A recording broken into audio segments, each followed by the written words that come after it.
पिछले 20 साल में इजराइल पर इतना भीषण हमला कभी हुआ नहीं था।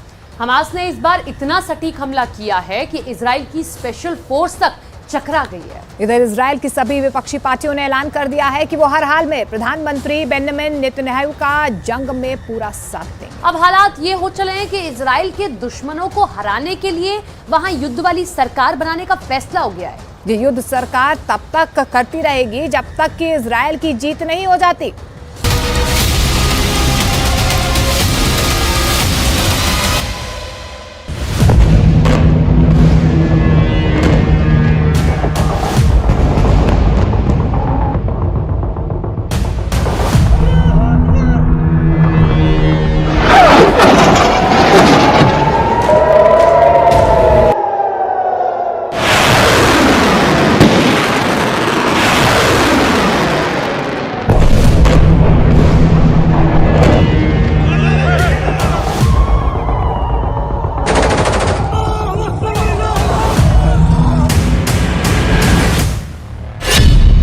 इजराइल का इंतकाम, मिट्टी में मिला देंगे गाजा। 7 अक्टूबर 2023 की सुबह 6 से 6:30 बजे के करीब अचानक इजराइल के दक्षिणी इलाके पर हमास ने 7000 रॉकेटों से एक साथ हमला किया। हमला इतना प्रचंड और तीखा था कि इजराइल की सेना और प्रधानमंत्री बेंजामिन नेतन्याहू को समझ में ही नहीं आया कि हमास ने अचानक इतना बड़ा हमला कैसे कर दिया। शुरू के 60 मिनट तक इजरायली सेना हमास के लड़ाकों के हमलों को समझने की कोशिश करती रही, क्योंकि दक्षिणी इजराइल के इलाकों पर हमास ने 3 तरह से हमला किया था: जमीन, आकाश और समंदर।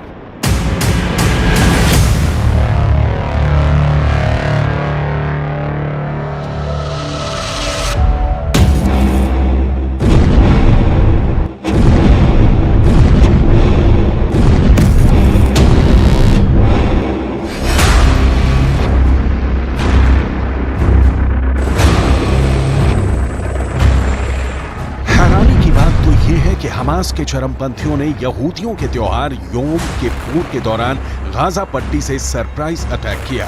हमास के ऑपरेशन अल अक्सा फ्लड में 650 से ज्यादा इजरायली अब तक मारे जा चुके हैं। इस वक्त इजरायल वॉर उस दौर में पहुंच चुका है जहां मरते दम तक इजरायल की सरकार युद्ध करेगी। इजरायल ने बनाई युद्ध सरकार। हमास ने ऐसे वक्त में इजरायल पर हमला किया है जिस वक्त इजरायल में प्रधानमंत्री पद को लेकर जबरदस्त उठापटक चल रही है, लेकिन हमास के हमले की वजह से इजरायल में सत्ता पक्ष और पूरा विपक्ष एक हो गया है। इजरायल के प्रधानमंत्री बेंजामिन नेतन्याहू के खिलाफ मोर्चा खोलकर बैठे विपक्ष के नेता और पूर्व इजरायली प्रधानमंत्री याइर लैपिड ने ऐलान कर दिया है कि जब तक इजरायल जंग जीत नहीं जाता है तब तक युद्ध सरकार के जरिए हमास और हिजबुल्लाह से जंग होती रहेगी।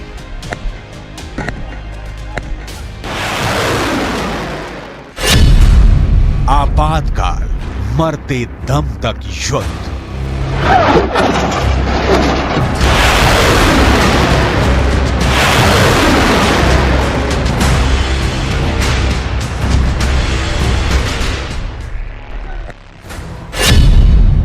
प्रधानमंत्री बेंजामिन नेतन्याहू ने फिलिस्तीन के खिलाफ जंग का ऐलान कर दिया है।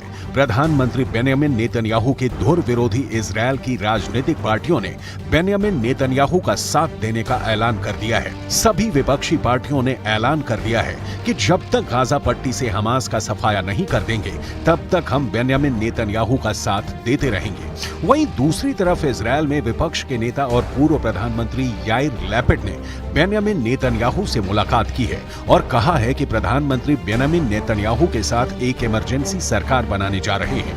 पूर्व प्रधानमंत्री याइर लैपिड ने कहा है कि हमें अब राजनीति को एक तरफ रखकर एक इमरजेंसी सरकार के पक्ष में रहने की जरूरत है, जो दृढ़ संकल्प के साथ हमारे दुश्मनों के खिलाफ इस अभियान को चलाएगी। लैपिड ने कहा कि जब तक पूरी जीत नहीं हो जाती है तब तक हम बेंजामिन नेतन्याहू की सरकार को समर्थन देते रहेंगे।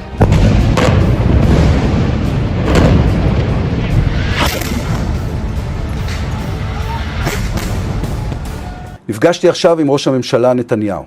הודעתי לו שבמצב החירום הנוכחי אני נכון לשים בצד את כל המחלוקות להקים איתו יחד ממשלת חירום מקצועית, מצומצמת, שתנהל את המערכה הקשה, המורכבת והממושכת העומדת בפנינו. इजरायल ने बनाई युद्ध सरकार।